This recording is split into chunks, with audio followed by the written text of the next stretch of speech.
What is up? What is up? What is up, everybody? Welcome in. Welcome in. Tonight, we are going to talk a little bit of rookie risers on the offensive side. Also, crazy news, crazy news. Little trade action happening tonight. Oh, yeah. So Davante Adams is getting traded to the Raiders. We don't know the full complement of the trade or the full details yet at this point in time. We know that there is a first-round pick involved in the trade. Potentially, based on who you listen to, there's a player or players as well, but at least two picks being traded. So first off the bat, obviously there's a first-round pick there. Obviously, whoever you drafted in the first round is not going to be as good as Davante Adams is currently. Sure. Maybe one day, but not right now. But obviously, it kind of ties into what we're talking about tonight because we got some rookie risers. So we'll be talking about some rookie wide receivers. So maybe those are some guys that the Packers look at. When you talk about that, the Packers have not taken any wide receiver in the first round since Javon Walker. God, that was like 2004, I think, out of Florida State. It's been a while. So do they do it this year? You think they have to, but it's the Packers. We don't know what Gutekunst is going to do. Like, he's not a good GM. And before the start of the 2020 season, I'm just going to tie back here real quick. I said that every GM in the NFC North will be fired within the next 5 years. And 3 of them already have. So Gutekunst is kind of on that track to be the next one. So wouldn't be too surprised, though. So it's definitely interesting. Obviously, the Raiders get a great player. If they are able to keep Hunter Renfrow, Davante Adams, and Darren Waller all together in this offense, that's a very, very good. But, you know, who knows? For all we know, it could be like a pick and Darren Waller or something like that, too. For all we know, or Hunter Renfrow's in the deal or something like that, too. I don't expect that, but I think the most likely scenario is it's a first-round pick, maybe another pick, and like Bryan Edwards. So I'd love that. Pretty interesting. I think that'd be a good thing for Bryan Edwards, and I think obviously he hasn't been utilized the best when it came to how the Raiders have used him so far in his young career. And it's kind of hard too, just because you have the slot role with Renfrow there. They would like to play Darren Waller on the outside a lot too, so that kind of takes away from some of the things. And then they were trying to use him more as a deep threat, especially as after Henry Ruggs did his stupid crap, essentially. That dude's not worth airtime, so we're not going to talk about him. Agreed. But yeah, so it's just kind of not been used the right way. So if he gets used the right way in Green Bay, if he goes there, it could be very interesting. But definitely a lot of news there. Obviously, supposedly it's a 5-year deal worth $141.25 million, average salary about $28 million. And supposedly the Packers were willing to pay him the same thing. And he said he didn't want to play there, which part of it makes sense just because like they dicked around for forever. You saw the same thing with the Bears and Allen Robinson. You just dick around with these wide receivers. You don't pay them what they're worth because like he's being underpaid for the last 2 years at least. Let's just call it that. Oh, yeah.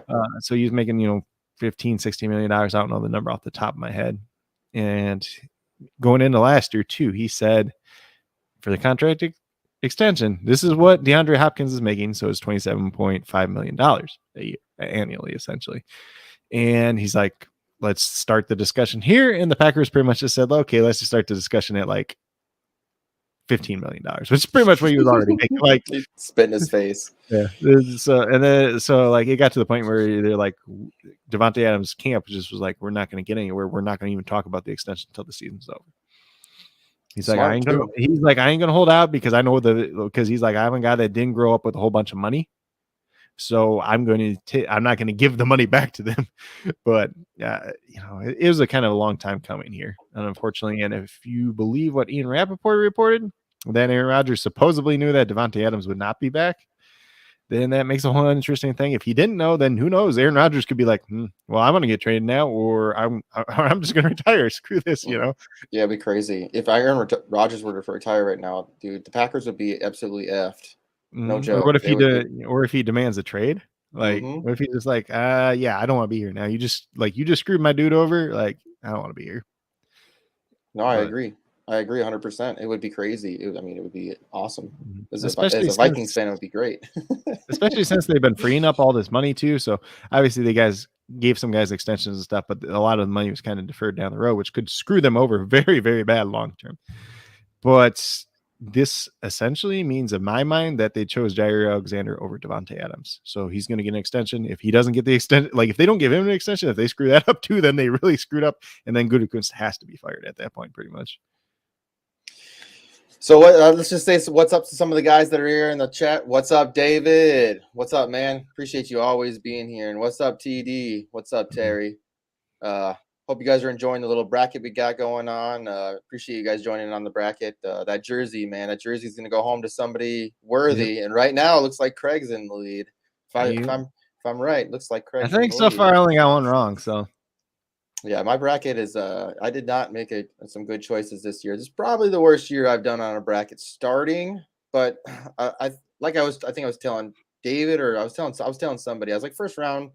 It don't matter too much as long as some of those guys that you missed on, you have them not making it to the second round. It's, yeah, but I mean, like 1 point, but you can make some moves. Like with that though, a lot of people had Iowa going pretty far. Mm-hmm. A lot of people were crazy enough to pick Iowa over Kansas, which blows my freaking mind. Like, I don't get that at all. Like, I get I'm a homer, but like, if that game gets into in theory, if that game would get into a fast break game, Kansas would run them off the court. It's not even.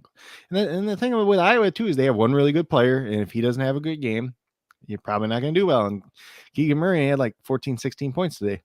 He rolled his ankle in the first half. He only had 6 points in the second half, and they lost. Like, obviously, people talk about the refs and everything, but the refs weren't that good most of the game anyway. So, like, there's calls of both favors. Obviously, there's a couple against Iowa towards the end, but like, they still play like crap. And their coach is an idiot. So, yeah, I've seen that. I guess I switched to that game pretty close to the end. I was watching some of the other games, but yeah, it's been a crazy. I mean, seeing Iowa lose, like you said though, they're kind of up and down, well, they were overhyped because they won the Big Ten tournament, but they're also gassed because they won the Big Ten tournament and played 4 straight days, and then obviously there was 4 days off, or 3 days off in between there, but you had to travel to where you were going and everything else like that. It was just from Iowa to Milwaukee, though, I think is where they end up playing this game. But still, like, and the kid for Richmond, the point guard, he's a really quick guy, and they just didn't have anybody that could stop him. He just kind of drove their lane whenever he wanted to. Technically, they have Toussaint that could have kept up with him, but McCaffrey, for Iowa's head coach, without getting too far down this deep hole, he doesn't like Toussaint for whatever reason. He won't play more than like 12 minutes a game, and he kept his sin in the game that wasn't doing anything instead.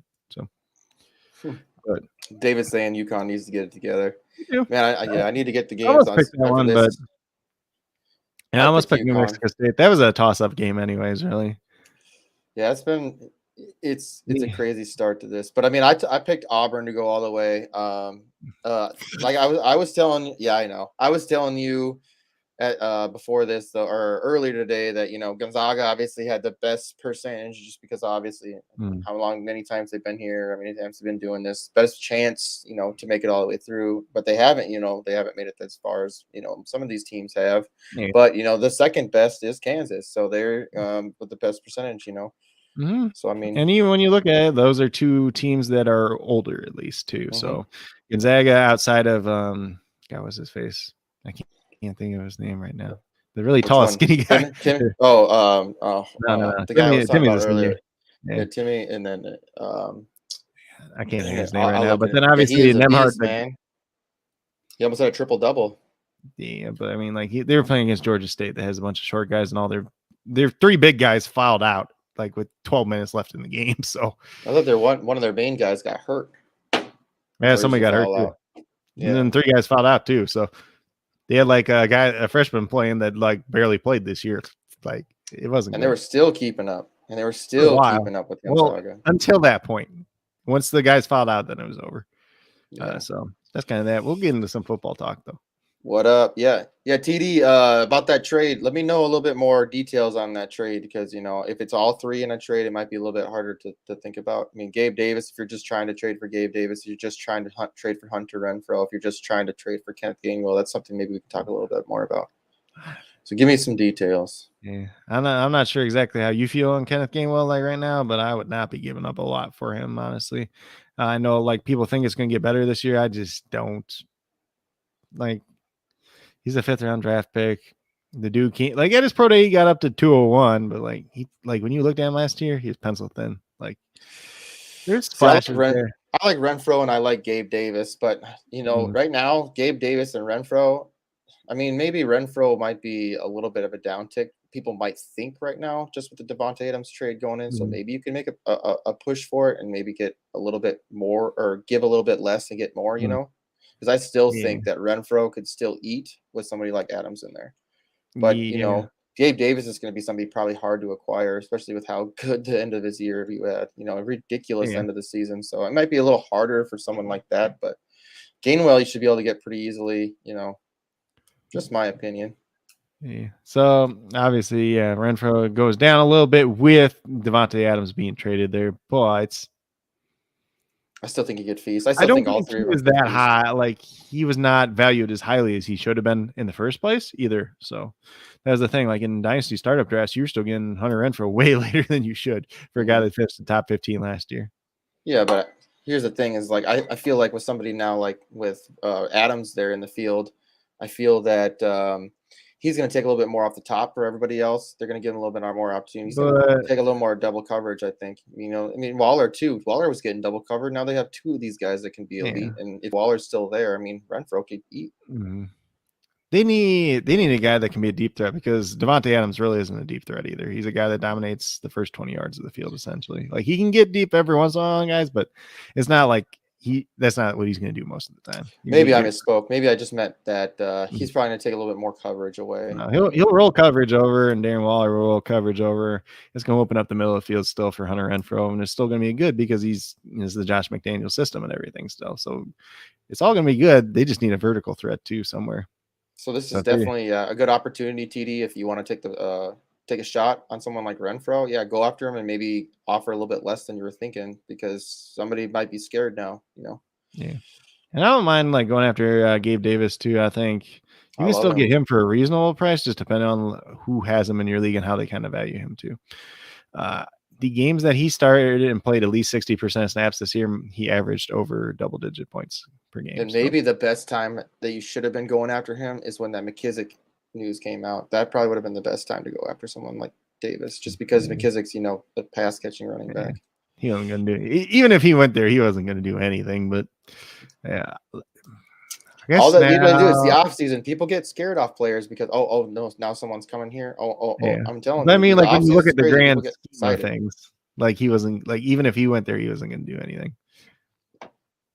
All right, let's get into it. We can talk some more stuff throughout it, but let's get into some of these rookies, risers on the offensive side. Next week, we're going to talk about, risers and fallers on the defensive side of things. So it's going to be awesome. Yeah. But I ain't never scared, David says. All right, let's get into it. Let me pull these up. Yeah, I don't have all the RAS scores pulled up, so I'm going to pull them up as we're going here. I'm just waiting for that page to load too. Let's see here. So if you weren't here last time, so the RAS score is the relative athletic score. It goes back to 1987. So Math Bomb on Twitter, it's kind of his website. It's something he's been doing for a while now, and it pretty much tells you how these guys compare to prospects since 1987, what percentile they fit into in terms of athletic measurables. Let me get these a little bit more organized. Sorry, I was not as prepared as I should have been. Sorry, everybody.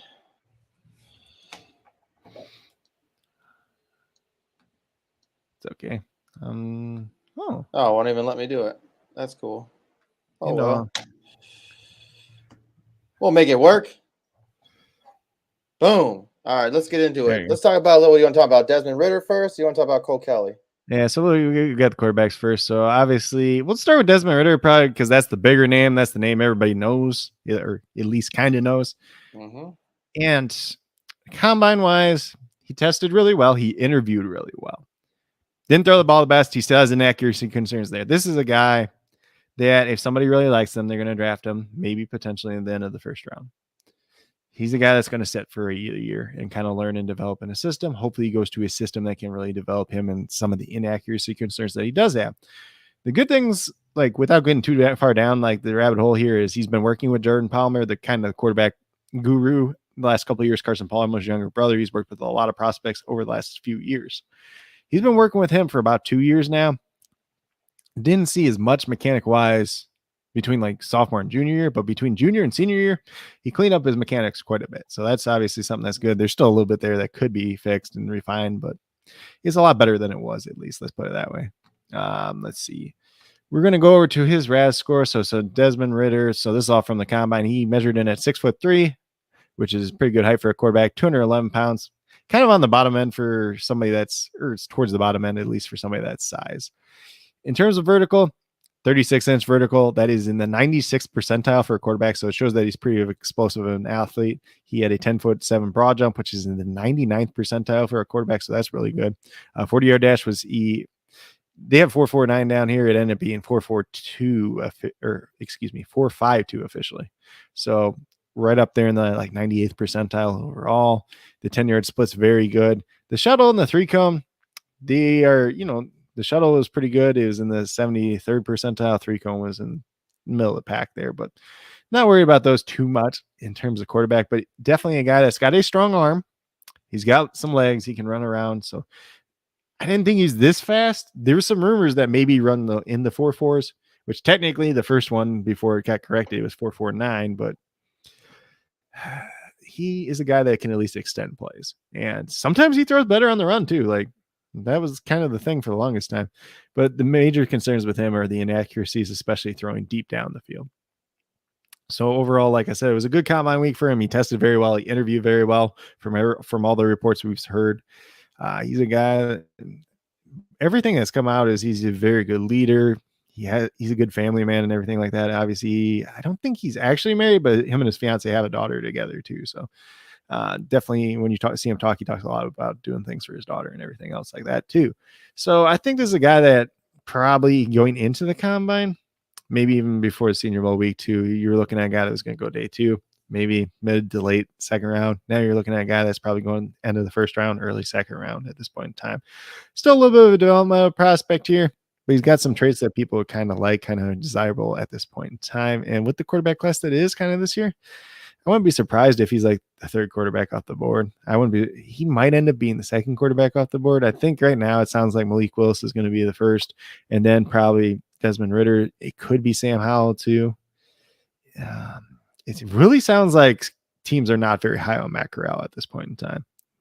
And Kenny Pickett's definitely fallen down. Obviously, I wonder why on the Corral stuff. I mean, he's somebody that can at least scramble. I know he needs to develop a little bit, I'm sure. Yeah. So the junior, it's really a question of how he translates to the NFL level, because the junior tape, there was a lot of concerns with decision making, and throwing interceptions and everything like that.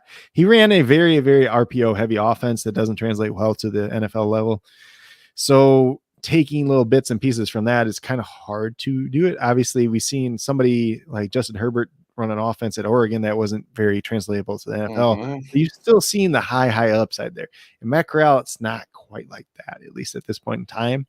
He's not the biggest guy in the world. He's very tough, keeps getting injured because of it, but he runs, but I think his running is a little bit overrated compared to some of the other guys in this class. Obviously, people act like he's a really good runner, but I think Sam Howell, I think Desmond Ritter are both better runners. Obviously, Malik Willis is above him anyways. We all know that at this point in time.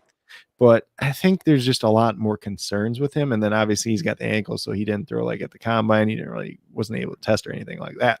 But he will be testing at Ole Miss Pro Day. But yeah, he's probably a guy that's going to go somewhere in day 2. And like we'll go to Sam Howell. Like even if we're just talking about Sam Howell real quick, like the range on him is so very, very wide now. Some people have him as a first round pick. Some people have him as a third round pick. And this is a guy like coming into the year, he's probably a top 10 pick. Him and Spencer Rattler coming in the year. Spencer Rattler blew his pooch, but Sam Howell, it wasn't as good a year as it was the past 2 years. Not gonna lie about that. There was no talent on that team at all. Yeah, he carried that team, and there's people that honestly say he probably played better this year, all things considered, just because of how much he had to do.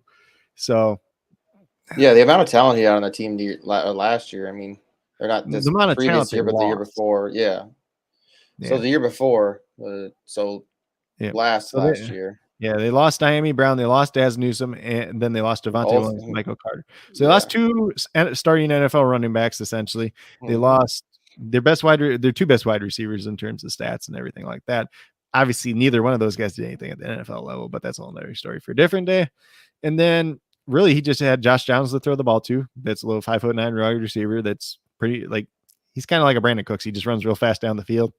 Not as developed as Brandon Cooks obviously was in college or anything like that.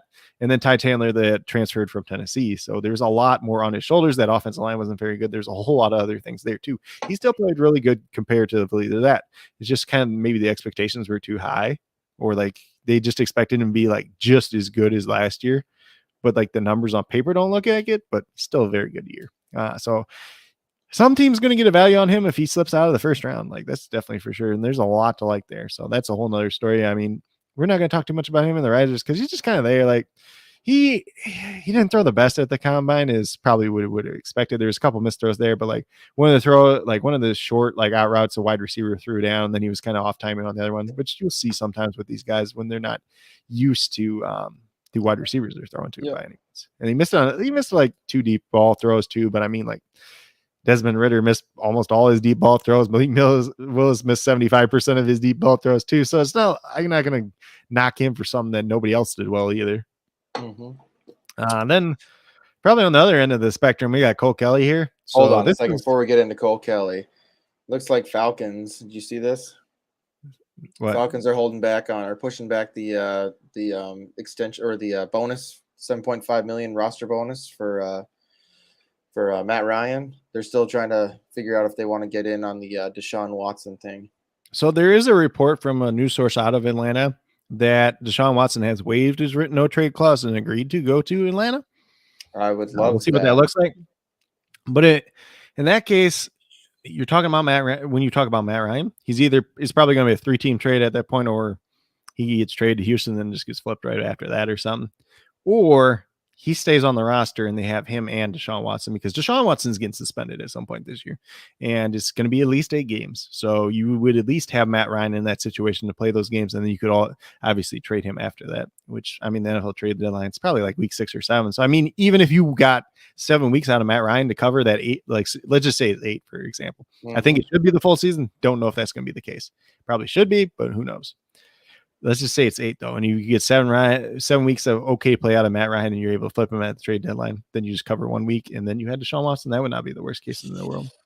Actually, that means that might be one of the best case scenarios, just because of the fact that you could get something for Ryan afterwards.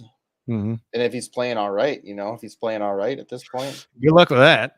I don't think. Hey, hold on a second. Last year was his down year. Remember, if you start looking at fantasy, he's got the up and down years.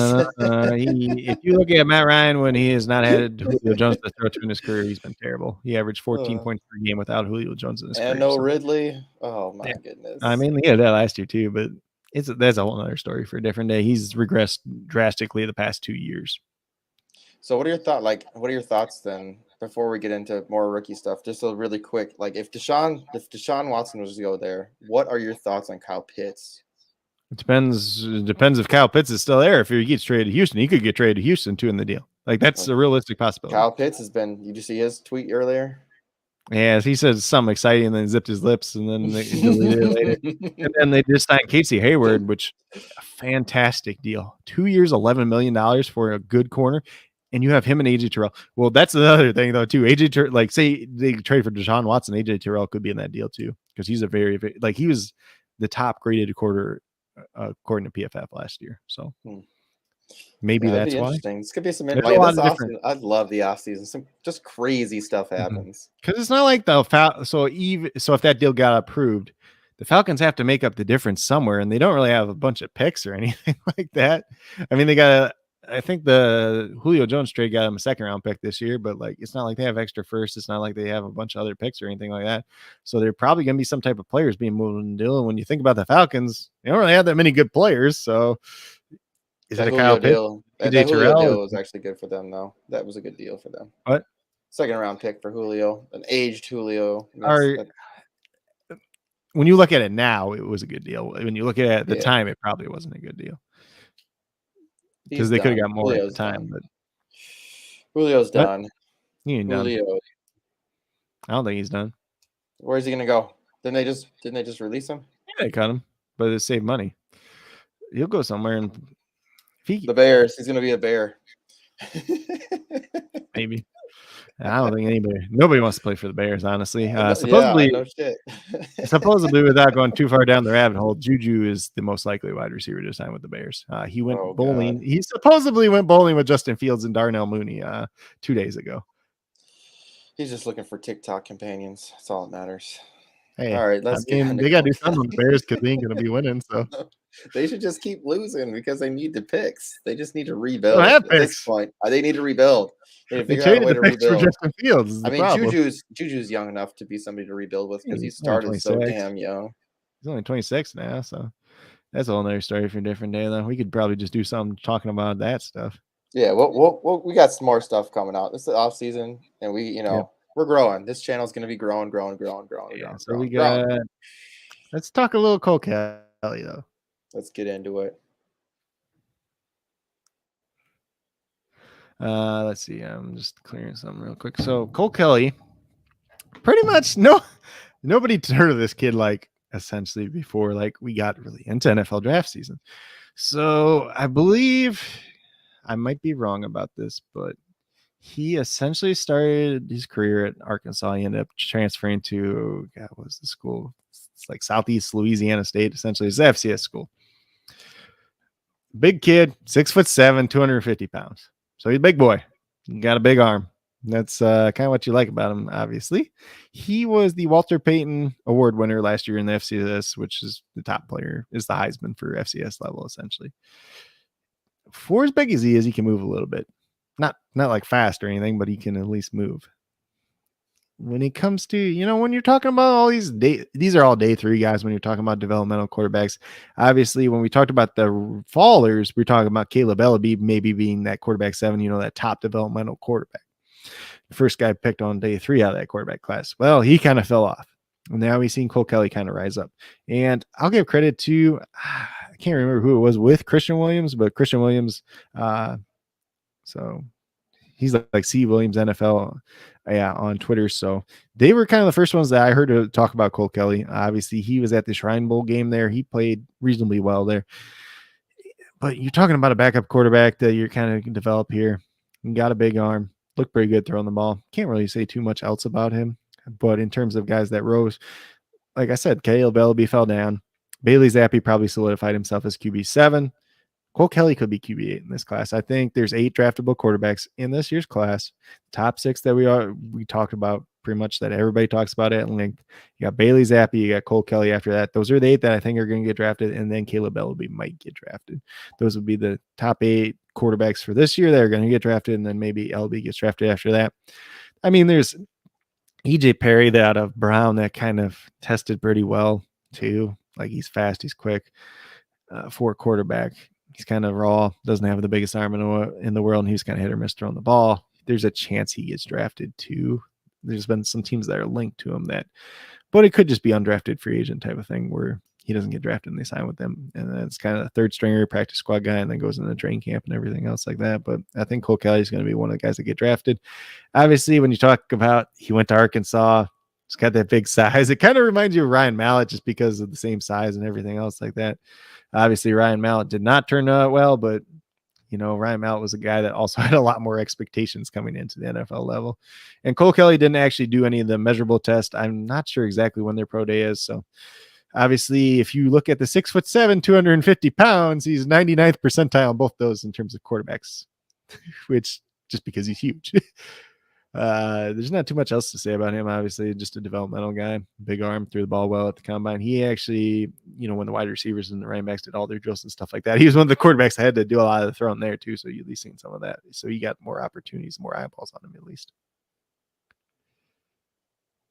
Yeah, man, it's gonna be interesting to see where some of these quarterbacks land, and if either they're gonna be, thrown in right away. It just depends. Like I said, depends on landing spots and like if they land in a spot where there's a quarterback that's needed right away. You know what I'm saying? Yeah, I don't think by the time we get to the NFL draft, there's going to be many of these quarterbacks that are going to have to play at least at year 1. I don't think any of these guys should play year 1, honestly. I think there's guys that could play year 1 if they have to, but I think Sam Howell, Carson Strong, Kenny Pickett, they could all play in year 1, but that shouldn't be the plan week 1. So let's get into what do we want to do? Running backs or receivers? Yeah, we'll do running backs. All right, running backs. All right, let me see here. So what the first one we'll talk about is everybody's boy, you know. Oh, Williams. What? Oh, John. What are you talking? Brees Hall. Oh, I don't know. Who's Williams? I was talking about receivers. Yeah. So obviously the two that probably had the best pro days overall. In terms of testing, it's going to be Brees Hall and Pierre Strong Jr. We'll start off with Brees Hall. Probably not going to talk too much about him just because everybody's kind of familiar with him at this point in time. He was vying for the RB1 in this class. As of right now, everybody's gung-ho. He is the RB1 in this class because Isaiah Spiller wasn't able to run at the combine. He did a couple things, even though his hip was bothering him, and he didn't test very well because of that. We'll see what that looks like at Texas A&M Pro Day. That's obviously going to be next Tuesday. We'll have his numbers. So I don't want to knock him off too much, but at least as of right now, Brees Hall is going to be the RB1, at least on most people's list. Is kind of the consensus. He's kind of the 1-1 in the rookie drafts at this point in time, whether it's super flex or kind of one quarterback leagues. Let me pull up this real good. Why did this load? Hold on.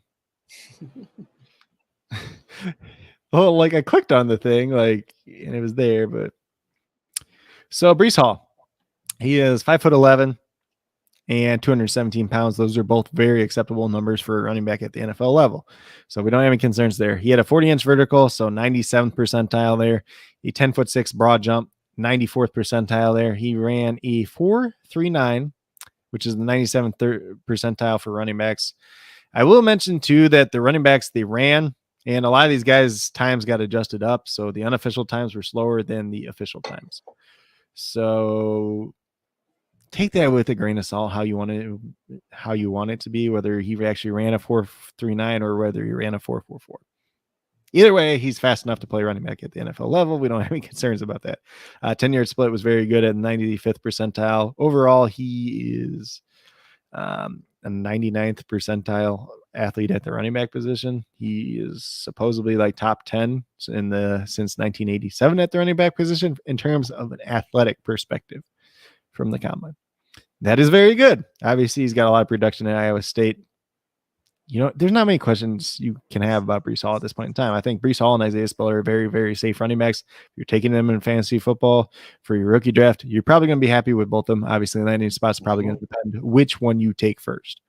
Or, if you people in your league are just like Brees Hall, gung-ho, 101, no matter what. And then if people are like, oh, we don't want to draft Isaiah Spiller because he didn't do things at the combine, even if he has a decent pro day, take the advantage of that. Take advantage of that too, because if he falls down to 105, 106, that's the value. I've been hearing people talking about him falling down 111. I'm like, if he's there at 111, I will have 100% of Isaiah Spiller. That's just ridiculous. That's a whole other story for a different day, though. Now, our other guy that's on the cover, we're going to have some other guys that are in my notes that I got to talk about too, but Pierre Strong Jr., he's out of South Dakota State. He obviously is a little bit older because he's a actual senior. Brees Hall's only a junior, so Brees Hall's 21. He'll be 22 by the season start, I believe, off the top of my head.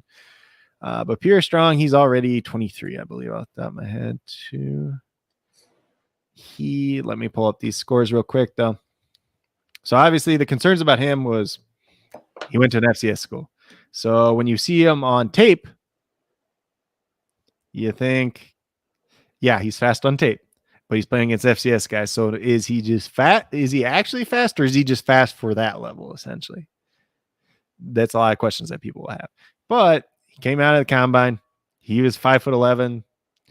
This is 202 pounds. I think he was 207. So obviously big enough to be a running back at the NFL level. There's not many concerns about that. Even if you just look at his picture looks like he's bigger than even 207, but that's all another story. His vertical 36 inches, so 90 or the 79th percentile there. Broad jump 8 foot 4 inches, so 89th percentile there. Those are both very good. That shows that he is an explosive back. The 40-yard dash, he ran a 4.37 official. That was tied for the fastest time of all the running backs at the combine. That's an 86th percentile all time. The 10-yard split It was a 151, and that's very good. That's a 97 percentile overall. He is a 97, 98 percentile athlete at the running back position. So that's obviously very good. So the major things you just have is the level of competition there. Obviously, he dominated that level. Tested as a very good athlete. We'll see what his like splits look for his short shuttle and his three cone, since none of that running backs did that at the combine. So he's obviously going to do those at South Dakota State's Pro Day. I'm interested in him, but the thing on, at least on tape, he's a 2-down running back. He's not a guy that's going to be used very much in the passing game. So when we're talking about running backs this year, rookie running backs and everything else like that. So let's just say Pierre Strong ends up in like a decent landing spot. I think he's going to go early day 3, probably 4th round. He could sneak into the 3rd round if somebody really likes him, but we'll just say he goes 4th round. We'll just say like he goes to Michael Carter territory. He lands an okay landing spot, probably doesn't get a job right away, but could work his way into a role. You're looking at him in fantasy drafts like he's going really late still. He's going like 3rd round in these mocks that people are doing, sometimes even in the 4th round. Like that's pretty low, especially for a guy that tested this well, dominated the level of competition that he had. But he's just a 2-down running back. He can catch the ball. It's not like he's got stone hands, but most of the catches that he did have at South Dakota State, they were screens. And there's no way of hiding it. He's not a very good route runner for a running back position. He's a terrible pass blocker. So he's not going to be he's not going to be in on 3rd downs. That's a guarantee at this point in time. Yes, he can get better at those things. He can develop in that area too. So maybe if he finds a role and he actually gets on the field and does all right and gets better at that, then he could turn into a 3-down running back. But it's not the expectation at this point in time. But when you're talking about him, when you're talking about Kenneth Walker out of Michigan State, obviously there's going to be a difference in draft draftable, both in real life and your rookie drafts there. But the difference between the two players, probably not that big a difference, honestly. So maybe he's your discount Kenneth Walker this year if he lands in the spot where he could potentially see an opportunity in the future. So that's something I would, circle his name, see where he gets drafted in real life. I think it's probably going to be like 4th round at some point. Maybe he sneaks in the 3rd round if a team really likes him. But coming into the combine, he's probably a guy that's going to go like in the 6th round in real life. Now he's probably going in the 4th round. He might slip into the 5th round, just depending on how teams value these running backs and the running back position in general. But pretty early day 3 pick, I would see him at this point in time. And yeah, don't get too super hyped on Walker. I mean, I just feel like people are going to be overdrafting him like way too, either too soon, too early, and they're going to probably not get what they wanted out of him right away. Yeah, let me pull it. I'm going to pull up his RAS score too, real quick, just because we're talking about him anyways. And we got Pierre Strong's up already, so we can kind of compare those two real quick. Obviously, yeah. So Kenneth Walker is 5'9", 211 pounds. So they're similar size. Obviously, Pierre Strong's 2 inches taller. The vertical 34 for Kenneth Walker, 36 for Pierre Strong. 10'2" broad jump for Kenneth Walker, 10'4" for Pierre Strong. 4.38 40 for Kenneth Walker, 4.37 for Pierre Strong, and the 10-yard split's essentially the same. Kenneth Walker came in the 92nd percentile. Pierre Strong Jr. was at the 97th percentile. So the difference between the two is very, very minimal. Obviously, they played at 2 very, very different levels of competition between the FCS and the Big Ten. But if you're looking for the discount version, you got Pierre Strong there, and if he goes in the 3rd round, that could be a very good pick. Yeah, I agree.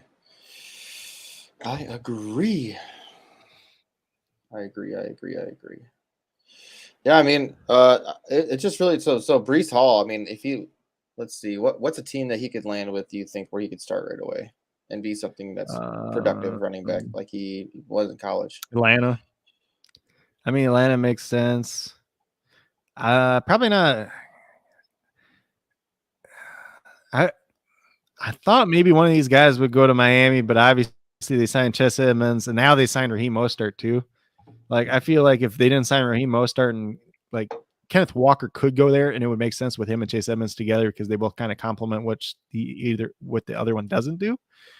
But I don't know how much Miami's going to be in the market. Obviously, Tampa Bay makes a lot of sense for some of these running backs. If, like Leonard Fournette doesn't come back, Ronald Jones doesn't come back. Ronald Jones is kind of overrated anyways, but that's a whole nother story. Mm-hmm. But I mean, like if you get Breece Hall or Isaiah Spiller going to Tampa with Tom Brady in that offensive line, that's going to be a very good situation. There's lots of different places. Let's just say Saquon gets traded, then you could go to the Giants because they don't have anybody else there. Obviously, offensive line stinks, but there's opportunity there. Let's see who else. Yeah, I feel like the Giants need to make that move and just trade him and get what they can for him. Yeah, but I mean, like it's a fourth, like you're trading for him for a 4th round pick at this point in time. So yuck. That's kind of the market. But nobody wants to trade for running backs, especially ones that have been missed 21 games in the past 3 years, and is still owed $7.5 million this year. And then even if he does well, then you're gonna have to extend him. So it's a whole there's a lot of different possibilities to. You could maybe make an argument that Kansas City's in the market for running back again, since Clyde hasn't lived up to the expectations that people put on him, but he hasn't been bad. He just hasn't been healthy. That's the thing. Like, he's not been a bad running back when he's been healthy. He's just not like the fantasy expectation. Take away the fantasy expectations aside from everything else. Because people were drafting him like stupid high the one year just because he. Yeah, I was one of those people. He was not bad that year. He still had over 1,000 yards for a rookie running back, which is really, really good. Last year, he had about 4 or 5 games in a row where he was doing very, very well as a running back. Then he got hurt again. And then, so maybe there's some situation where that happens. I don't know if that's the case, but there's a couple teams that could definitely be using some running backs, but it's probably it's like the big 3 is what they'll call it this year. Breece Hall, Isaiah Spiller, and Kenneth Walker. For me, it's more the big 2, and Kenneth Walker's the 3rd, and he's kind of just in his own tier, but that's a whole other story for a different day. In terms of some other running backs that did do pretty well at the combine too, let me bring this up real quick, because I had a couple other guys we want to mention here. Let me pull over the running back tab though. So the other guys I want to mention, let me get Ty Chandler's another one. He's we mentioned him briefly with Sam Howell. He transferred from the University of Tennessee, where he did have some production. Obviously, he split carries there with what's the name? Eric Gray, that transferred to Oklahoma too. So those 2 guys split carries at Tennessee. Obviously, everybody pretty much transferred for Tennessee. We kind of talked about that in the Faller episode too. But he's a guy, had decent production at both schools, can catch the ball out of the backfield, a little bit undersized. Let's see. Let me pull his size up real quick. Where'd he go? Oh, I'm too far down the page. So he came in at 5'11", 204 pounds. So that's reasonable size. That's kind of what you look for at the very minimum. He had a 4.37 40 times, so he's very quick. He had a 31-inch vertical, 10-1 broad jump. So he's a guy that's going to go probably late round day 3. But think of Khalil Herbert last year. That's kind of where Ty Chandler kind of comes in that hole. He can kind of catch the ball. He's a little bit shifty. He's a little bit quick. Probably not going to ever be like the main guy at the NFL level, but when somebody goes down, then you could definitely consider him. But for where you're going to have to draft Ty Chandler, he's going like 3rd, 4th round rookie picks. Obviously, draft capital is going to depend a lot. Let's see what David said. Did Adams really get charged with the DUI celebration? I have no idea. What? What does it mean? Like celebrating his contract, I think. Oh. Who knows? We'll have to look more into that later, though. True. If that's true, that'd be no. That somebody's probably just playing a joke because of saying something because of what happened in Vegas already. Maybe with a wide receiver that will not be named. Yep. So there's 2 other running backs to do want to mention briefly too. So Rachaad White's another one out of Arizona State. He's obviously played very well at Arizona State the past 2 seasons. He was a JUCO before that. So people will knock him because he's older, because he's already 23 years old. Essentially, he was like a 5th-year senior because of being in JUCO. But 6 foot, 214 pounds. So he put on about 5 pounds of muscle I won't say muscle, even 5 pounds of weight since the Senior Bowl. He ran a 4.48, which is a good time for him. Anything sub 5 would have been good. He's a very, very good pass catching back. He's got a 38-inch vertical, 10.6 broad jump, and one of his closest comparisons in terms of athletic profile is David Johnson. And we know kind of David Johnson in the 3rd round in the real life draft. He obviously had the pretty big season. Rachaad White definitely can be a receiving back at the NFL level, but if he gets the opportunity to be more than that, he could also pan off that way too. And he's a guy, kind of current rookie mock drafts. He's on the end of the 1st round, beginning of the 2nd round now. So he's really, really jumped up. He's kind of solid, at least in terms of kind of the fantasy community. He's kind of solidified himself as that RB4. at least as of right now. Obviously, draft capital will matter a lot for that as well. So he's definitely somebody to look at. He's a guy I like before it anyways. He's a very, very good shifty runner. I mean, his vision's pretty good. He's pretty patient in his running style and everything else like that too. There's not too much bad you can really say about Rachaad White. He doesn't really have any major flaws to his game. It's just not like elite level, he's not elite level of production or elite level athlete like some of these other guys. There's nothing wrong with that either, because there's guys out there that can be just, I wouldn't say a guy, I would say like, productive enough to where they don't have to be extremely amazing at everything, but they could just be good at everything, Yep. And then the last guy we'll talk about is Zamir White out of Georgia. And he ran a 4.440. Let me pull up the rest of it here. 4.440, a 33.5-inch vertical, and a 10.8 broad jump. This guy is a very, very good athlete. He was one of the top-rated running back recruits coming out of high school. He's torn his ACL twice, and he's obviously had to share a split backfield at Georgia because that's what Georgia does anyways. And obviously James Cook's in this class too, who was a backfield mate. They had Kenny McIntosh and a couple other guys too. So obviously the production is not elite. You got the injury concerns there, but dude showed out. He's still a very, very good athlete, especially considering that he's torn his ACL twice. A guy that's probably more of a 2-down back at the NFL level. Wasn't really used too much out of the backfield. Not saying he can't catch the ball, but obviously James Cook excelled more in that area. So a guy, just depending on where he gets drafted, he could get some hype. Obviously, right now you're looking at rookie mock drafts. He's going like the middle to late second round, which could be a pretty good value there if he ever gets a starting gig, whether it's short term or long term. Probably not going to be long term, but even in a short term, could be a decent guy there. Yeah, I agree.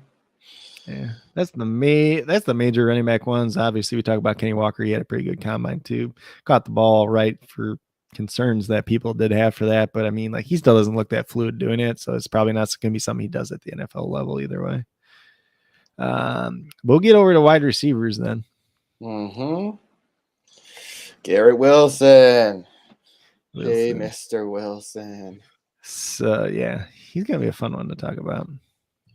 Because Garrett Wilson's kind of always been my wide receiver one in this class. And I've never really had a question about it. Obviously, we talked about Treylon Burks in the Fallers episode. He did not test as well as people expected. Now, Garrett Wilson, when we come in, we talk to him too. We'll talk a little bit just because there's like a slight concern about his size, but I'm not concerned about it because we see in the way he plays on tape. Like, it doesn't really concern me at all. He's 5'11.5", essentially 183 pounds. So those are both, mid to lower end for wide receivers, but we've seen guys like that succeed at the NFL level too.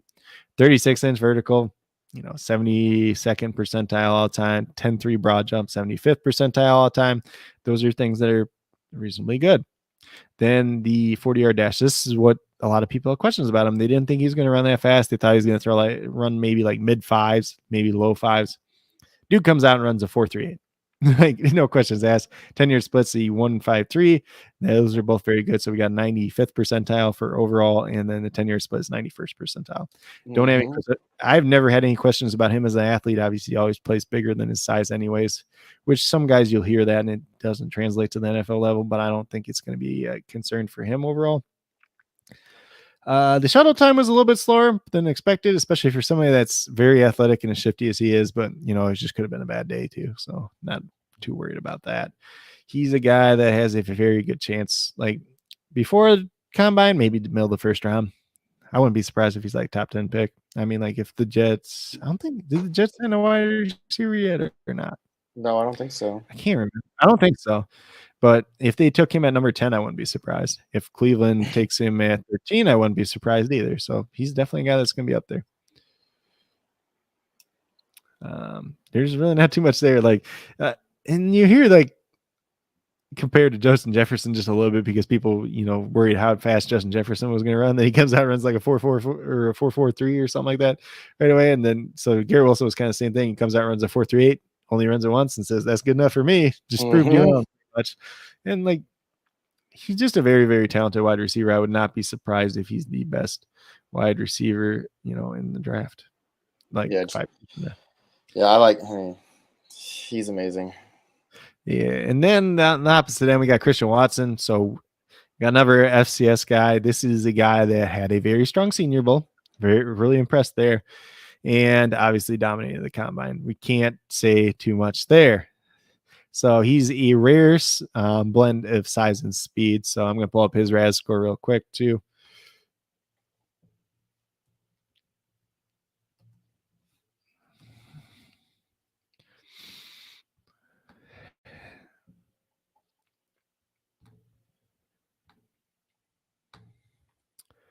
Okay. So for his size, he is 6'4", so he's 95th percentile there in terms of wide receivers. 208 pounds, a little bit lighter than we probably would have liked. He was 211 at the Senior Bowl, 76th percentile there. In terms of vertical, 38.5 inches, 90th percentile there. 10 for broad jump, 99th percentile. So that's obviously very good, very explosive athlete.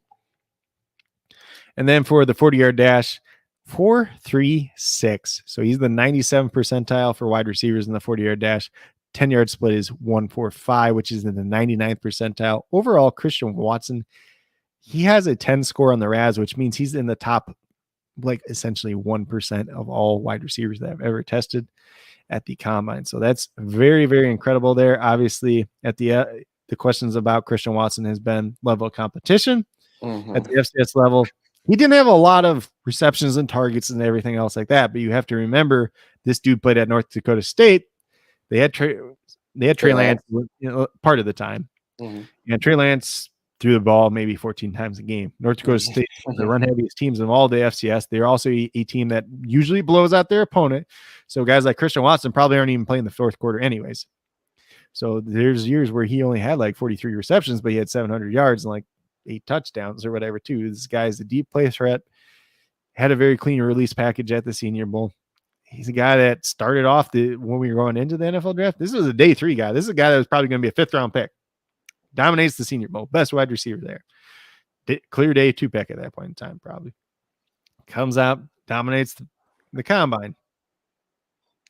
This is a guy that's going to go end of the first round, early second round. Like, you don't get many guys that are 6'4" and test as well as he does. Yeah, he's still a little bit raw. Yeah, he only played at the FCS level, but he dominated corners there. And this was another guy, when you watch the tape, okay, is he fast because he's actually fast, or is he fast because he's going against FCS corners that run 4.6s, 4.7s? He's actually fast. Well, he ran a 4.36 and he just blazed by guys because he's beating him by like 10 yards. Like, it wasn't even fair. Like, so pretty much every big play that Trey Lance had went to Christian Watson. I don't really have many concerns about him. He's a guy that I'm very, very interested in. I've been very, very interested in. I'm like, I was a Christian Watson stan before. Like, it was cool. Like, I liked him when I was watching Trey Lance like from 2020, and nobody knew who this kid was. This is this big guy out of Tampa, Florida, and I don't know how he didn't get a D1 offer, but he didn't. So, yeah, he's going to be a very interesting guy, very high upside. When you're looking at it from a fantasy perspective, very high upside, maybe a little boom bust there, but probably a guy that's going to the end of the first round in rookie mocks. Just really depends on where he gets drafted in real life. And that's why you got excited about that tight end that plays with Carson Strong. Oh, why is that? Because watching tape, no? Or just watching when you were watching them? Yeah. I know you're talking about him, that tight end. Oh, yeah. His name. Yeah. I think what he does well can translate to the NFL level, and he's not just like a slot tight end or whatever. So do I think Lazard's value goes up with items gone? So Lazard was a restricted free agent. The Packers put a second-round tender on him. So somebody else could still sign him away, and then if he signs somewhere else, his value is probably going to go down. And they just lost Equinemius. Equinemius is gone too, which doesn't really matter. I mean, but he's gone too. He went to the Bears. Yeah, MVS is a free agent, so he could still come back in theory too. Yeah. The only 2 wide receivers they have that are actually under contract for next year are Randall Cobb and Amari Rodgers. And Amari Rodgers was terrible as a rookie. There's no way around that. He was a 3rd-round pick, still somebody that they're invested in. And both those guys are slot wide receivers. Randall Cobb just took a pay cut, which makes sense. If he was like, if Aaron Rodgers wasn't there, they would have just cut Randall Cobb because it would have saved so much money. But because Like if you got rid of him, Aaron Rodgers would kill you pretty much. So he was willing to negotiate down a pay cut and turn part of it into a signing bonus and everything else like that. So obviously that turned out pretty good. I joke around and say Randall Cobb's getting 200 targets. Randall Cobb, if that happened, he would get hurt because it's Randall Cobb and he's not been that healthy in recent years. They're going to add somebody, whether it's in free agency, in the draft, to trade something. Alan Lazard, he's a guy I'd be interested in Dynasty if he's still on the team, but maybe we wait and just make sure nobody else signs him away first. Rodgers had a fit when they got rid of, was it Jake Sternberger? Jake Kumro. Oh, Kumro, yeah. The Bosa brothers' cousin. Practice squad guy, gone. Oh, I'm angry. He wasn't no practice squad guy. He was a wide receiver 3, wide receiver 4. He was actually really good. He just got hurt all the time. I know. I liked Kumro. Yeah, he's good. You probably like him because he looks like you, because he got the big old beard and the hair. Then he went to the Bills, right? Yeah. He's still floating around over there too. But yeah. That dude, anytime he gets cut by a team, he gets picked up in 2 seconds. But he's got good blood. He's got good bloodlines. His dad played in the NFL, and then obviously his cousins are the Bosa brothers. So, there you go. Definitely good bloodline there. Yeah, and then obviously the Bosa brothers, their dad played in the NFL, and then so Jake Kumro's dad's sister is the Bosa brothers' mom. Oh, nice. But in terms of some of these other wide receivers we got here, we got some other guys to mention. So we had Calvin Austin, who is a little wide receiver out of Memphis. Let's see. I'm not on the right page. I'm on over here. So he's 5'8", 170 pounds. So he's not big by any means. You might be a little bit afraid of that because we had like two guys like Tutu Atwell last year and that didn't do anything. But Calvin Austin is not Tutu Atwell. I promise you that. His 40 time was a 4.32, 39-inch vertical, which is ridiculous, even if you're 5'8". 11.3 broad jump, which is pretty ridiculous. 2 short shuttle, 4.07.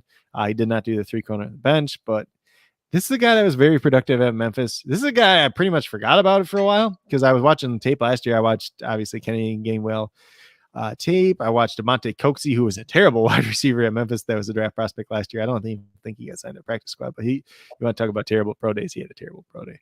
One of the worst, especially for a guy that was 6'2", 200 pounds and did like 4 reps on the bench press. Oh my God. For a big physical wide receiver to do 4 reps on the bench press, your value just died. But yeah, I can do that. But Calvin Austin. I don't know if many people are familiar with the name Taylor Gabriel, but he's also a guy that was 5'8", vertical threat down the field. He's very, very similar to Taylor Gabriel, but he can actually play in the slot and he's kind of shifty too. And he can also punt return. So this is a guy that's probably going to go in the 3rd round, if we're being honest. He kind of like Amari Rodgers did last year, but he's more talented than Amari Rodgers, I would say. He's a guy that really popped on tape for me last year. I was just like, oh yeah, this other wide receiver, he's pretty good. And then I didn't even think about him until like this year. I'm like, oh yeah, it was the same guy. So he's somebody I'd probably be interested in. Not sure what his value for fantasy will end up being because obviously he's more like kind of a slot, like a vertical slot. So those guys don't always turn out for fantasy purposes. But if you're taking him in the 3rd, 4th round of rookie draft, that's kind of the guy you're taking a dart throw on anyway. So definitely could be all right there. Then the other one's Sky Moore out of Western Michigan. Sky Moore is a guy that I love quite a bit. Yep. Top 10 wide receiver for me. So let's go back here. To Sky Moore real quick. So he's 5'10", 195 pounds. So pretty good size for a guy that's a little bit smaller. He's pretty compact. He ran a 4.4, 140 time, 34.5-inch vertical, 10.5 broad jump, 4.32 short shuttle, and a 7.13 3-cone. So those are decent numbers. I think the short shuttle and the 3-cone probably get better at his pro day. If he chooses to run them there, at least. He was a guy kind of coming in. He's a day 2 pick regardless. I think he solidified himself to be a 2nd round pick. Western Michigan, they obviously had Dwayne Eskridge. He's going by D. Eskridge now last year. He came out and was a 2nd round pick last year. He's also 24 years old.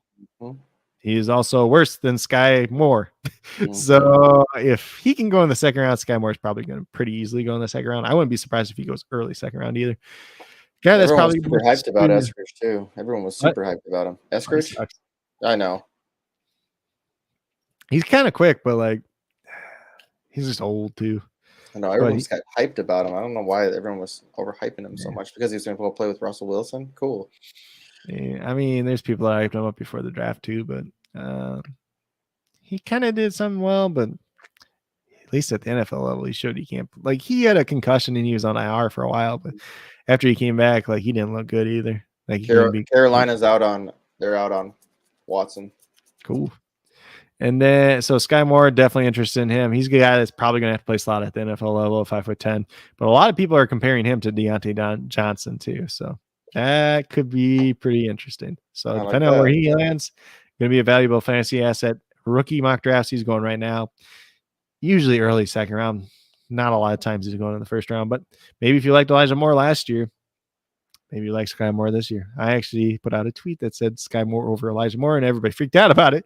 Mm-hmm. But I'm talking as prospects, not right now. Like, I wouldn't trade it. Like, I'm not trading Elijah Moore for Sky Moore straight up right now, because the value, or the perceived value, of Elijah Moore is way higher than that at this point in time, because everybody's ranking Elijah Moore as a dynasty wide receiver in like the top 15, which I disagree with wholeheartedly. He's probably top 24, but at the back half of the top 24 at this point in time.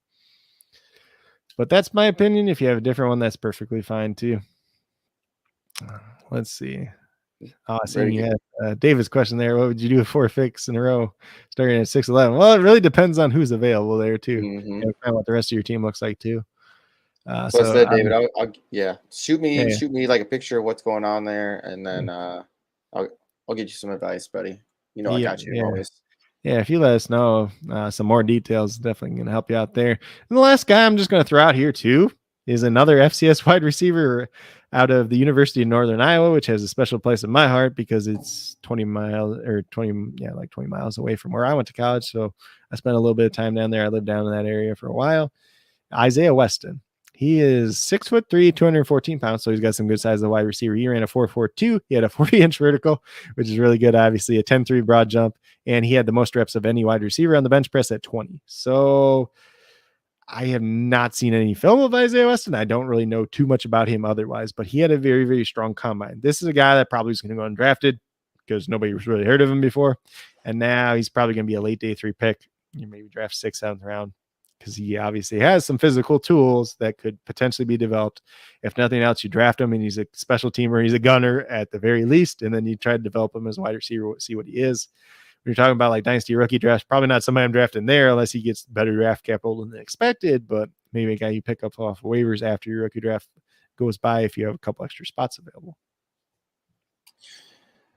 Yeah, some of these leagues are going to be kind of deep. I mean, if anybody's in a dynasty, like a big dynasty league, if they're in like anything with like, I guess I should say, IDP leagues, they're pretty deep. And it's nice to, I mean, a lot of these dynasty leagues now at least have a taxi squad or something like that too, which is nice that if you're like, all right, I want to grab somebody late, somebody that I think is going to be potentially somebody that can break out. So it's nice to have that too. So if you do have a taxi squad and you're like, this is a guy that could be drafted in the 3rd or 4th round and rookie drafts, and for us, fantasy players, I mean, that's somebody that you could easily throw on your taxi squad and just watch. Wait. And I mean, like, even with Weston, let's just use Weston as an example. Let's just say he gets drafted in the 6th round in real life by somebody. You think maybe he develops in some, maybe you probably not even going to have to draft him in the 4-round rookie mock or the 4-round rookie draft, or 5 rounds. If you do that, he might not even get drafted in 5 rounds. Pick him up afterwards. You can put him on taxi squad. Most places that you have guys on taxi squad for 2 years. So if you just want to sit him on for 2 years, if you feel really strongly about him, you could definitely do that. And then if he's showing any kind of potential at that point, even like just throw him on the end of your bench. Yep.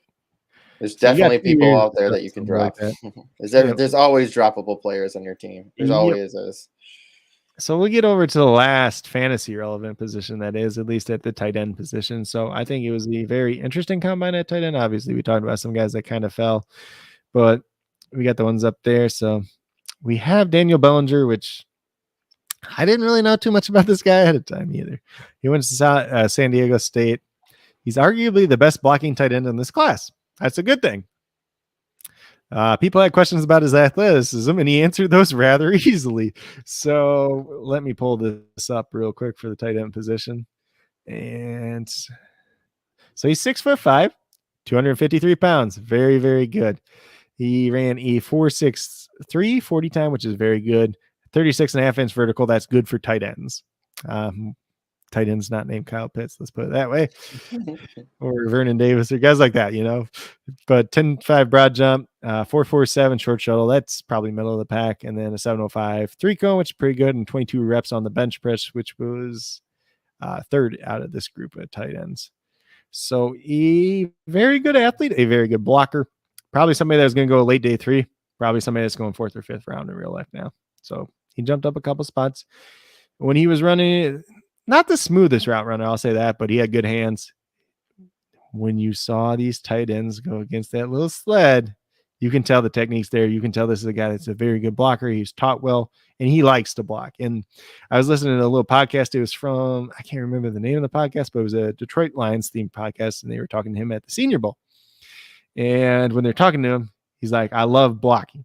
Like, he literally just came out and said, I love blocking. I love beating the crap out of the other guy. I love kind of like crushing their soul pretty much, which when you hear those things, that's obviously something that you want in a tight end.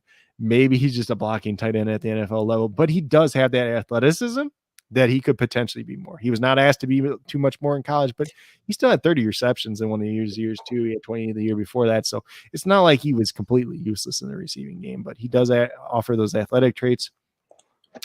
And if you want to just say somebody similar, there's a similar way coming out of college. Not saying that he's going to be this guy, but somebody that's kind of similar, very good blocker, was athletic at the combine.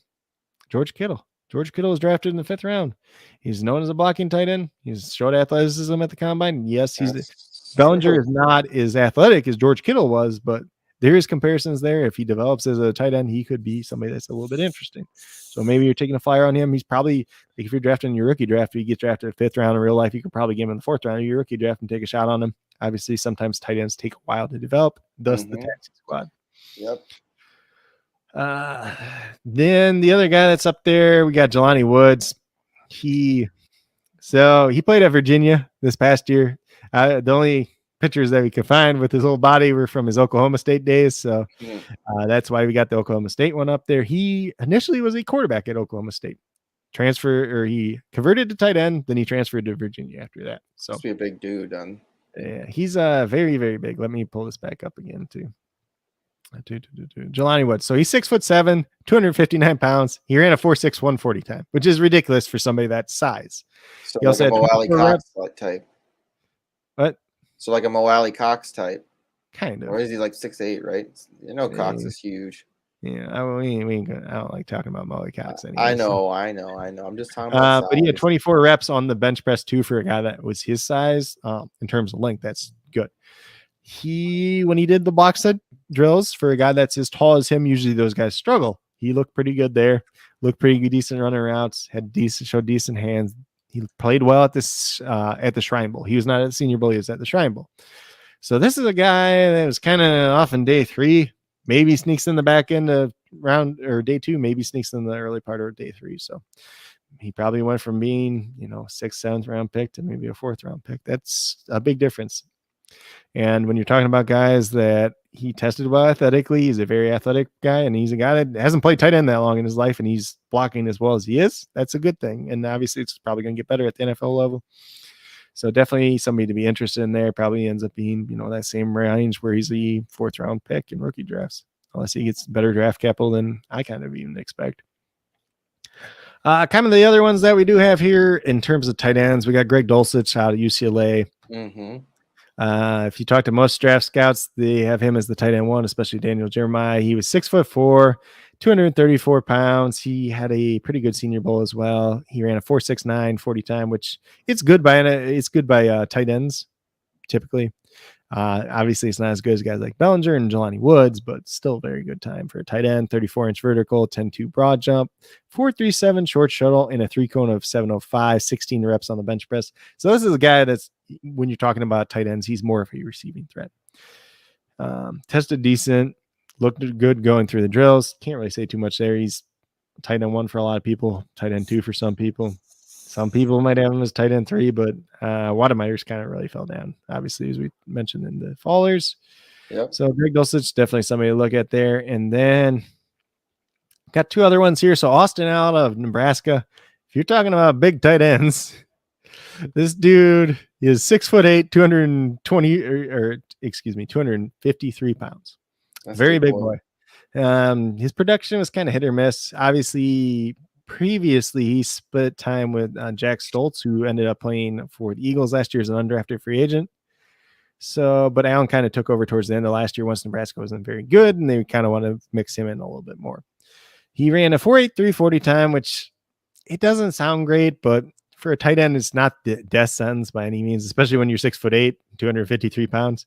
He had a 34-inch vertical, a 10-1 broad jump, 4.26 or 4.26 short shuttle, which was, second best, I think, out of this group of tight ends, and a 7 flat 3 cone. So he is a guy that's pretty agile for his size. He's a decent blocker. Probably needs a little bit more development in that game. He's a big guy, could potentially be a red zone threat at some point in time. Before the draft, probably going late day 3. Still probably he bumped up a little bit, but I don't think he's going to be too early. Maybe he went from the 7th to the 6th round. But somebody to look at there. Not sure you're going to have to spend a rookie pick on him, but if you want to pick him up after your rookie draft and take a chance on him, stash him on your taxi squad, if you got the spot to do it, you could definitely do that. Just really tight end premium leagues. Otherwise, start thinking about that. At least you can have somebody on your team to develop. Yeah, and honestly, it just depends, like what your needs are, what where he gets drafted, and everything else like that. Then the last guy we got to talk about, he's not really a riser or a faller for me. Some people have mentioned him as a riser. It's Chiga Konku out of Maryland, and let's just pull this back up real quick. So he's 6'2", 238 pounds, so not the biggest guy in the world by any means, but he ran a 4.52 and had a 35.5-inch vertical. Didn't do any other testing. But the testing he did do was very good. He had one good year at Maryland this year, obviously, and he's athletic, but he's not the biggest tight end in the world. Probably needs to bulk up. Some people say maybe they like him as kind of a tight end H-back or fullback H-back type at the NFL level. We'll see if that happens. He could end up being something. Maybe he's kind of like that Evan Ingram type where he plays in the slot and he's kind of athletic, but he's probably going to be a day 3 pick either way. I don't really see him getting into day 2. He was very athletic, like for the 40 time, vertical jump, all that type of stuff. But like when you watch him on the field, you can tell he's fast. But this dude, he's out there, they're running like all the on the field drills and he's running routes and he's like trying to one hand everything too and dropping half the passes. So if you're not taking that seriously, I have some worries, It's just a concern. Like, just catch the ball. Just catch the ball. You have to try to one hand stuff. He's just trying to get too cute with it. So that's a little bit of a concern for me. Obviously, probably not warranted, but it's just something to note that most people aren't going to tell you. But that's it for tight end. We got some offensive linemen still. And it's nice to see these linemen, especially because then you'll know. Especially we saw last year what happened. Obviously you talked about it. With Kansas City having one of the best centers, and that definitely can help. Who did we have at running back that isn't really a really big time running back that was drafted last year? For in fantasy that played really really well. For Kansas City, it wasn't who they drafted as a rookie. It was somebody that they had as a backup. And so there's a lot of things that factor in that too, but Darrell Williams played well, but any running back that's in Kansas City is probably going to play well too. Well, Clyde, he's played well. He's just been hurt. He's played well. I'm sighing really deep for you. He had multiple 100-yard games before his injury last year. He had a 4-game stretch where he was getting over 100 yards 3 of those games, and then he got hurt. People just overhyped him for fantasy terms his rookie year, and everybody thinks he's failed expectations because of that. He's only failed because he's gotten hurt the last year. But as a rookie, he was a very good rookie. I'll live and die by this, okay? Sorry, it's just recency bias for me. No, it's overhyped. People just overhype prospects. That's I know. It just hurt too much. Too much. So it's just okay. So just say you draft Kenny Walker at 103 and you're overhyping him and expecting him to do 1,200 yards as a rookie and catch 50 passes. You're probably going to be disappointed. Yeah. But I expected Clyde to do a little bit more in the catching, aspect. Yeah, they just didn't use him that much in that aspect this rookie year. They didn't. But he still had over 1,000 yards from scrimmage, which is really good for rookie running backs. Especially when you have a quarterback saying, "Go get this guy." Like, then use him, bud. Use the guy you wanted. It's not his fault. Andy Reid just didn't use him in his right skill set. They tried to use it, or they started to use him a little bit in that regard last year, and then he got hurt again. But he is small. He's small, but he ain't that small. Like he just had like high ankle. Small and strong. Yeah. He just had like high ankle sprains and stuff like that, man. So he had a sprain. They're injuries that everybody can get. He had a high ankle sprain and a sprained MCL. Like anybody can get that in football. Like literally anybody. It's not because he's 5'8". He's just soft. That doesn't make you could go out on the field tomorrow and sprain your MCL. You could go out and roll your ankle and somebody falls on and get a high ankle sprain. Let's say you don't want me going out there. My ankle will roll in an instant. It won't come back. But we got offensive tackles here. So the first one is Charles Cross. Charles Cross is somebody I've been really high on. He's out of Mississippi State. He's 6'4", 307 pounds. He's got 34.5-inch arms, which is above the threshold you look for, obviously.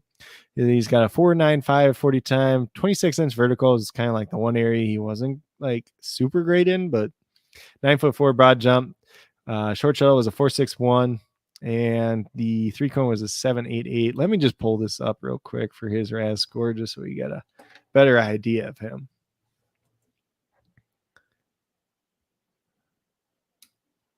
Hold on. There he is.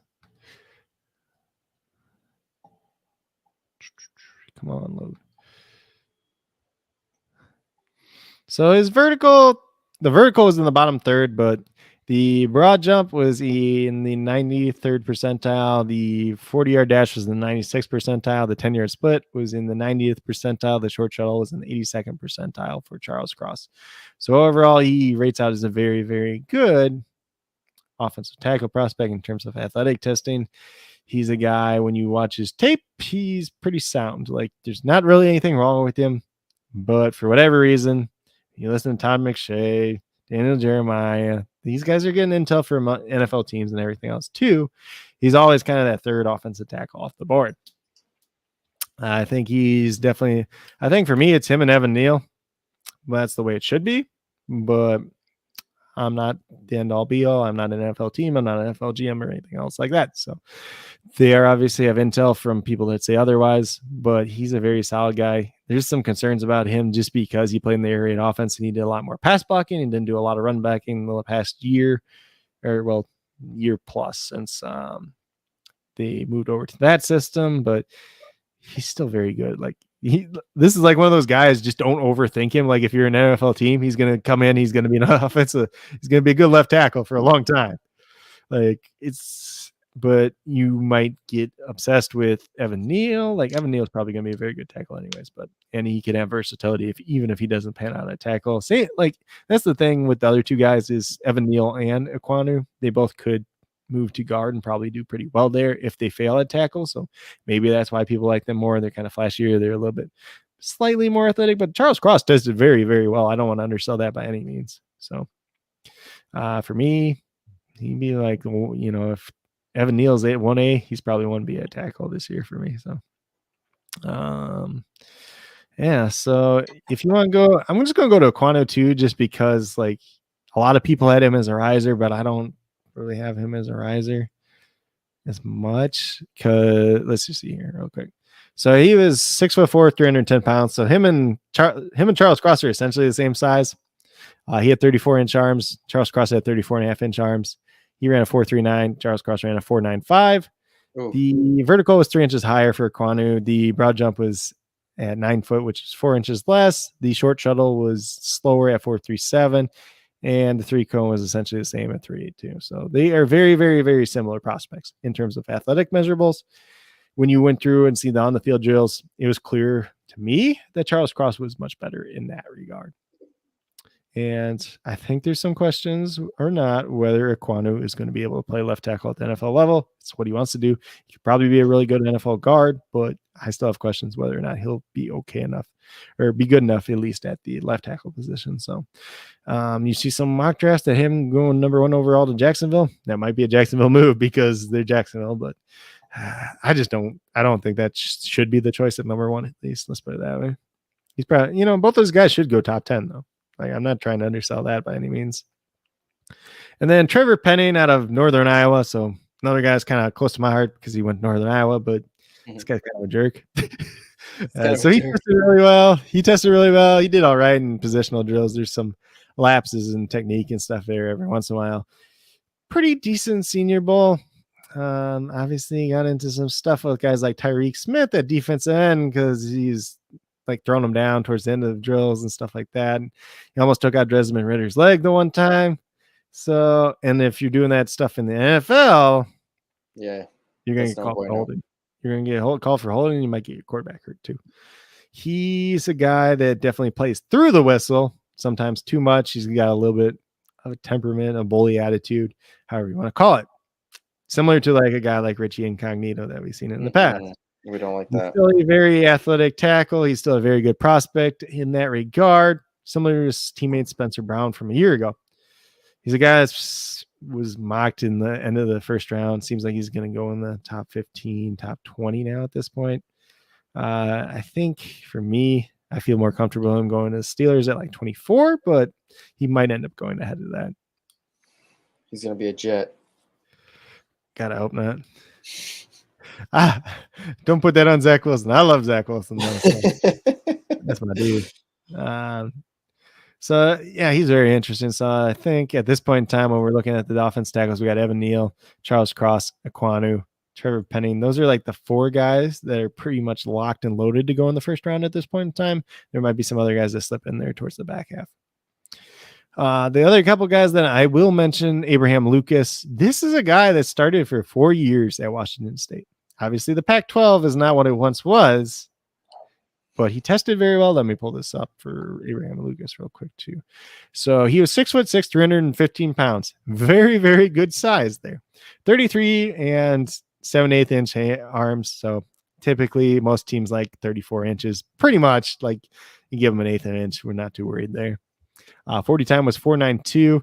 The vertical was 27 inches. Broad jump was 8'11" inches. Short shuttle was 4.4. The 3-cone was 7.25, which actually one of the better times in the 3-cone. And he put 24 reps up on the bench. So a guy that tested very, very well. Very, very experienced starter, as I mentioned, 4-year starter at Washington State. Did very well in the on-the-field drills. For whatever reason, people don't like this guy.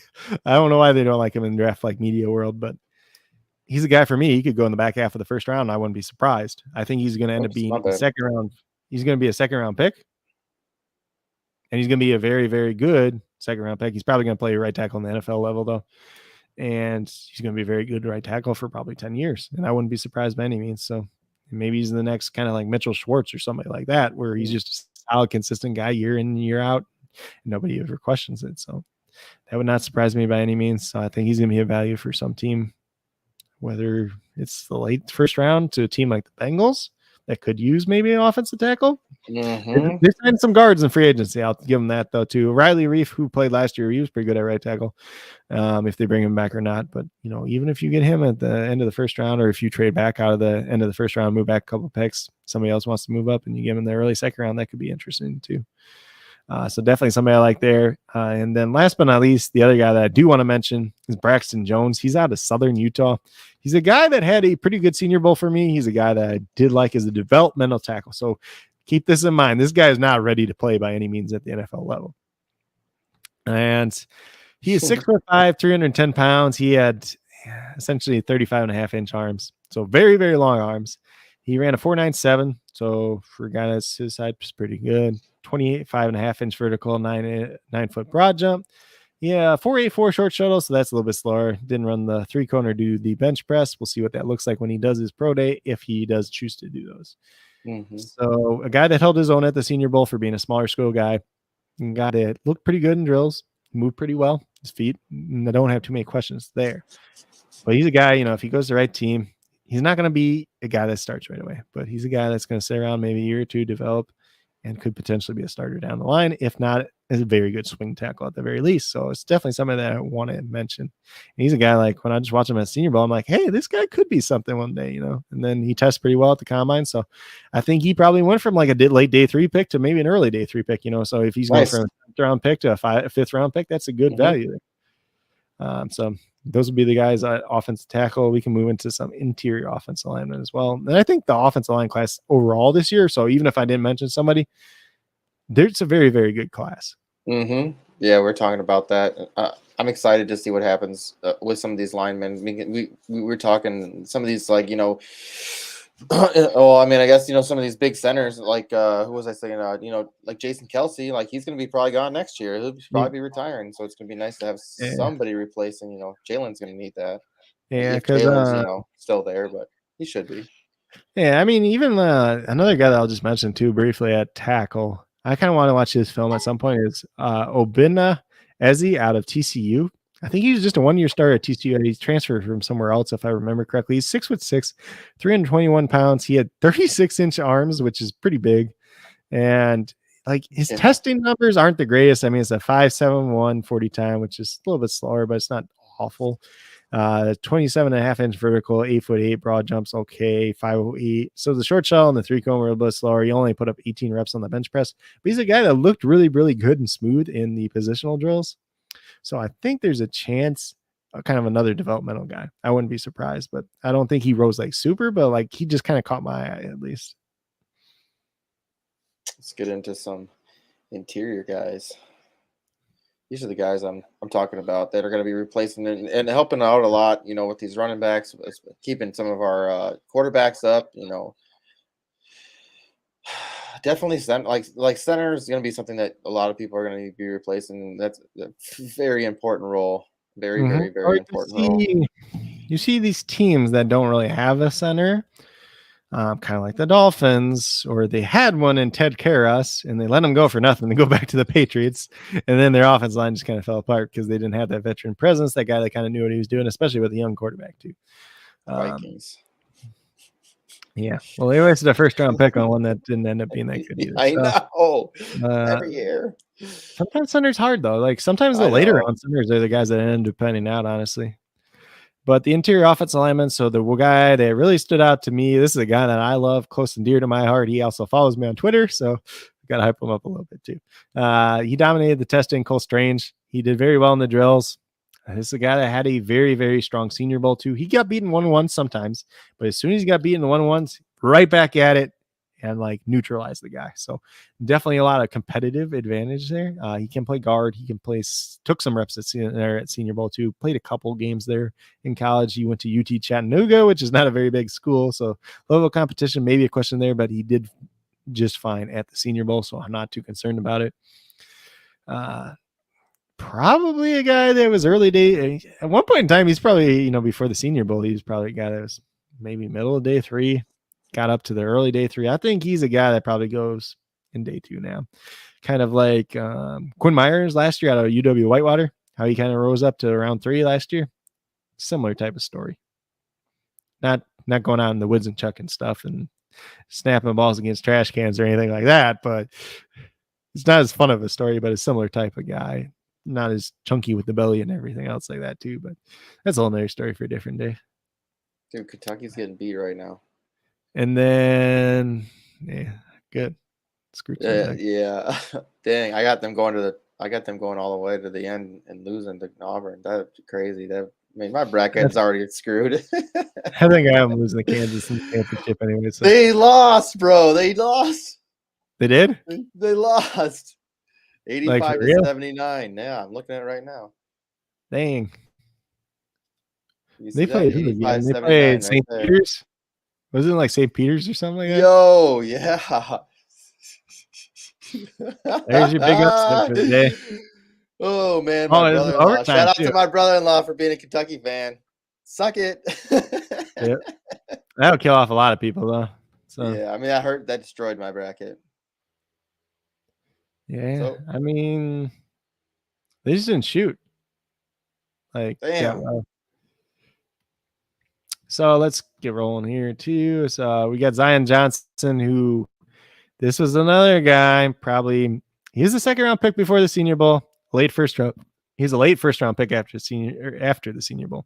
This is a guy that got started in football pretty late. Honestly, he was kind of a nerd before that until he got into high school, and then all of a sudden he just played football. He's a little bit bigger guy. He kind of, I can't even remember. You want to be like some with aerospace and NASA and stuff like that too. At one point in time.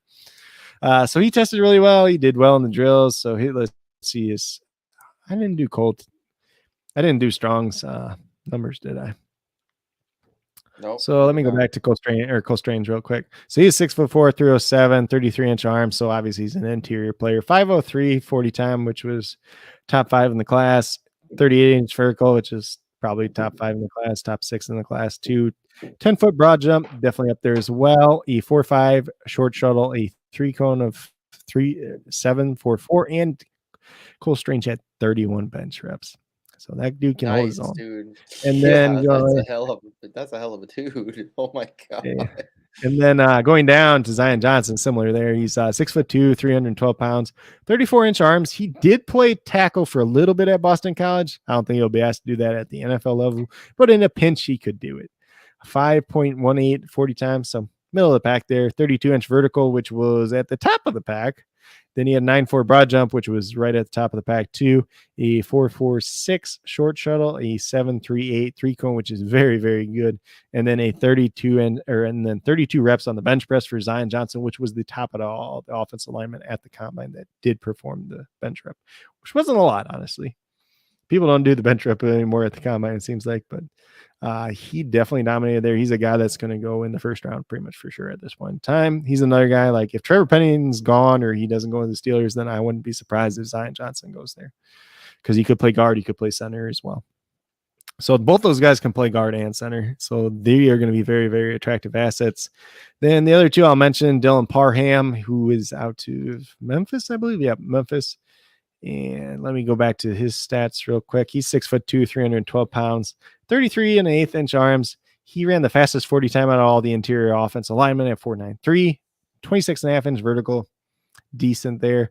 9-foot broad jump, 4.7 short shuttle, not the best there. 3-cone 7.78, which was all right. This is another guy that can also play guard and center. So, like I said, it's a very good center class. And then you got these other 3 guys here, Cole Strange, Zion Johnson, and Dylan Parham, who are guards that can also play center. So you got 5 viable centers potentially for the future, plus those 3. And then another guy that he didn't test the best, but he piqued my interest in the on the field workout stuff. So is Luke Wattenberg out of Washington. He's 6'4", like 300 pounds, 34 and an 1/8 inch arms. He only ran a 4.2 for his 40 time. 29.5 inch vertical, which was top among all the centers. 9'5" broad jump, which was top among the centers too. So like I say he didn't test that well, but he did test that well. It just really wasn't the 40 time. Short shuttle was 4.57, which was top among the centers, and a 7.45 3-cone, which was top among the centers as well. He's a guy, I think he's going to go day 3, but I think he has some value there. I think he could potentially play guard as well, even though he's listed as a center. Looked pretty good in the on-the-field stuff too, so I was kind of impressed with him, especially in terms of just the technique and then being able to pull and get out in space too. So I wouldn't be surprised if he turns into a pretty good NFL player too. But that's pretty much the interior guys. Like I said, it's a very, very talented class for offensive line, because there's probably 20 guys you could talk about if you really want to. And we want to sit here all day and just talk about offensive linemen. Not sure that's everybody's cup of tea, but I enjoy it. No, I mean, they're very important, and their roles are very important. Like keeping your quarterbacks healthy for one. Like look at Joe Burrow on his back all year. I mean, even though they made it to play in the Super Bowl, I mean, he was still on his back a lot. Like, guess what? The last play of the game. Look at that. The last play of the game. They could have won the Super Bowl. Chase was wide open, and he was getting tackled. That's how it was. Burrow was getting tackled, and Chase is wide open. He wasn't sacked the whole game, and at the end of the game, they just give up how many sacks. So I mean, it's just it's a very important role. No, I understand. It was like the first 40 minutes.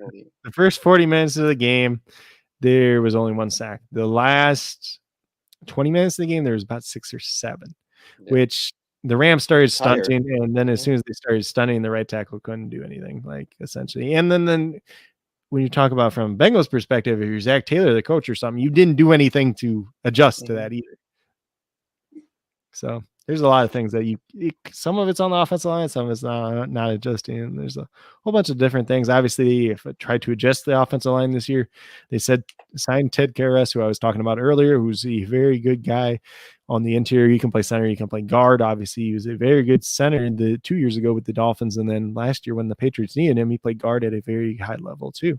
And then they brought in was it some Marpet or Capo? Whichever one didn't retire. I can't remember which one retired, which one signed with the Bengals, but the other one, whichever one it was, they also signed over from Tampa, who was pretty good guard. So they're solidifying that. They got Jonah Williams. Whether or not they keep Trey Hopkins at center and play Karras at guard is another question, or if they keep Quentin Spann at guard and play Karras at center, I think that's definitely a couple different possibilities they could do. Spann's probably above average at guard.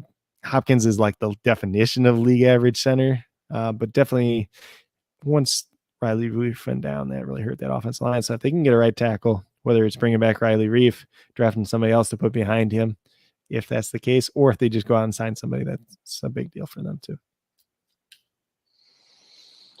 So tomorrow night we're gonna be back. We'll be back for talking a little SuperDraft basketball. And if you guys haven't already heard, they're changing everything to coin. So even on the pro side, everything's gonna be coin. I mean, at least the contest is 500K. So I mean, you're playing for more coin, but not sure how excited I am about this change. I think we'll be talking a little bit more just about the cash side. Yeah, I mean, it doesn't affect us quite as much, like from talking like the NBA stuff, but like some of the other contests, it might a little bit. But we'll still talk about some of that stuff because it's fun to talk about. Yeah, we might. So we might just. So NASCAR, I think we're going to stick with NASCAR. We're going to stick NASCAR. And I think we're going to actually start doing our own contests, and we'll do a cash. So at least we can get people that can play for cash, playing for cash. So I'm going to get a contest set up for that. If I can't get it set up for this week, we're going to have one for sure next weekend for NASCAR. So we will have cash games for NASCAR. We can definitely set up cash games for basketball if we want to. So if we get big enough, if you guys want to talk about it and get this out there, we have to fill these contests. That's the thing. We have to be able to fill these contests. It's a community thing. So if we can get the word out and we can fill these contests, I'm all for building cash contests. Yeah. But it's definitely been an interesting day too, especially NCAA. My roommate, he just we got a little group chat too, him and some other college buddies, and he's like, David Kentucky. He was in the contest we're doing. One of the brackets he had filled out actually had Kentucky winning. So yeah, Kentucky. That's definitely a bracket buster right there. I mean, and they're a team that's been pretty inconsistent throughout the year, but credit goes out to St. Peter's. They obviously came out and pulled out the upsets. So let's get out of here. I gotta go get my dog some food. Creighton and San Diego State are in overtime as well. That's an 8-9 game though. San Diego State's up by 2, but they got 3 minutes 50 seconds left in overtime. Vermont is out to an early lead against Arkansas too, and I picked Vermont as one of my favorite upsets. So my bracket is so bad that it's underneath people that didn't even fill out their bracket all the way. How's that impossible? I don't know, but Sleeper's telling me I suck. Yeah. This is the worst bracket I think I've ever built, and it was all based off statistics. Everything was statistics. I went all statistics this year, and it was the wrong strategy. Yep, and then my Kansas boys, they started playing in a couple minutes, but definitely excited to watch that one. They're just playing Texas Southern though, but Kansas's backups could beat Texas Southern. I can almost guarantee that. Don't get too excited because we already seen some shit that's happening. Yeah, there's been a lot of upsets today, a lot more than we're expecting. I mean, I don't think it's been that many upsets really. Like, okay, so let me just look at it real quick. So Michigan beat Colorado State. Like technically they were the lower seed. They were the lower seed, but everybody picked them to win that game anyways. Providence beat South Dakota State. That was the higher seed winning. Memphis beat Boise State. That was 8-9, so that's a toss-up anyways, and pretty much everybody picked Memphis to win besides you. Baylor won easy. Tennessee won easy. Richmond beat Iowa. Like that one was kind of a surprise, but it wasn't a major surprise to me, but it was a surprise to a lot of people. A lot of people had Iowa going far, which didn't make sense to me, honestly. No, But I had them losing in the next round, but me too. Gonzaga beat Georgia State. Like that game was close for a little while, and then Georgia State players all got fouled out pretty much. North Carolina beat the crap out of Marquette. I didn't see that most coming. people had North Carolina winning. Like North Carolina is actually a pretty good team when they play well, but that was some reason why.